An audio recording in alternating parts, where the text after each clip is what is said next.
সবাই তো দেশ নিয়ে খালি আন্দোলনে করে। শেখ হাসিনা থাকাতে কেউ তো আন্দোলন করলো না। ডক্টর ইউনূস আসার পর সবারই দাবি। এত দাবি তোদের, আর কোনো দাবি নেই? এত দাবি, আমাদের কোনো দাবি নেই।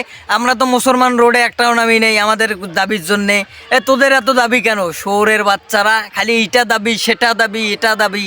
শেখ হাসিনা যাওয়ার পর শেখ হাসিনা চলে গেছে, তোদের মা চলে গেছে, এই জন্য তোরা দাবি শুরু করে দিছিস। আজ সেটা দাবি, এটা দাবি। কয়েক কোটি কোটি মিলিয়ন টাকা শেখ হাসিনা নিয়ে গেছে এই বাংলাদেশ থেকে। সে বাংলাদেশে আনিয়ে ফাঁসি দিতে হবে।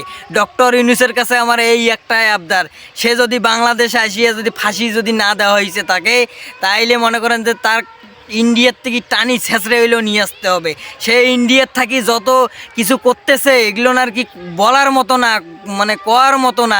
সেই ইন্ডিয়ার থাকি মনে করেন লোক খাটায় এই বাংলাদেশে মনে করেন হিন্দু মুসলমান একটা সৃষ্টি, মানে মারামারির সৃষ্টি লাগিয়ে দিচ্ছে। এখানে বলে আজ এই সমস্যা, কাইলে ওই সমস্যা। আর ইন্ডিয়ার যাত্রা খবর পড়ে, এই খবর পড়ে এগুলো সব এই যে ভুয়া বানাওট, এগুলো খবর মনে করেন যে পুরানা খবর লাগিয়ে দিয়ে বলতেছে এগুলো টাটকা নিউজ, অমুক সমুক। আপনারা এগুলোর বিচার যদি না করেন তাহলে দেখেন আমরা কি একটা পইয়া নিচ্ছি আমরা, বুঝছেন? এগুলো দেশকে মনে করেন যে মারামারি সৃষ্টি, গন্ডগোল করতেছে, দেশের কোনো ভালো চাচ্ছে না। এরা ইন্ডিয়া খুব খারাপ, আমাদের মনে করেন সুবিধা লাভ করতেছে, আমাদের দেশকে নিয়ে মনে করেন বাজে সমালোচনা করতেছে, আমাদের সুবিধা এখন পাচ্ছে না, এজন্য আমাদের নামে দুর্নাম ছড়িয়ে দিচ্ছে, আমাদের বাংলাদেশকে আর ঠিক রাখতে দিচ্ছে না। আমি বেশি কথা বলতে চাই না। আমার এই কথাগুলো আপনাদের ভালো লাগবে অবশ্যই। আমার লাইক কমেন্ট শেয়ার অবশ্যই করবেন। আসসালামু আলাইকুম। পরে আবার নেক্সট টাইমে দেখা হবে। আর আমার নাম আব্দুর রশিদ ভাই। কেমন আছেন সবাই? আশা করি অনেক ভালো আছেন। তো আজকে আমি যে আর কি বক্তব্যগুলো নিয়ে আসতেছি সেগুলো আসছে আর কি না বললে নয়, এমার্জেন্সি বক্তব্য।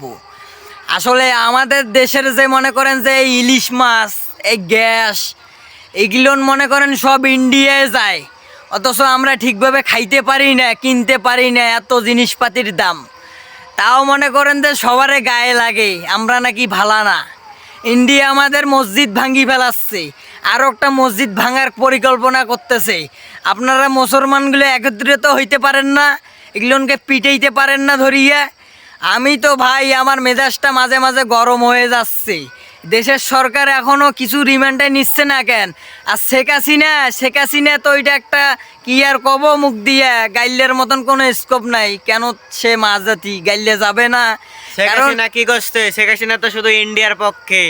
ইন্ডিয়ার পক্ষে থাকলে হবে মোদির সাথে তোরা বিয়া দিমু, মোদিরে বিয়া করবি। হ্যাঁ, আরে বিয়া দিয়ে বলবে বেটা, সংসার করি খাচ্ছে, বিয়ে দেওয়া লাগে তাদেরকে।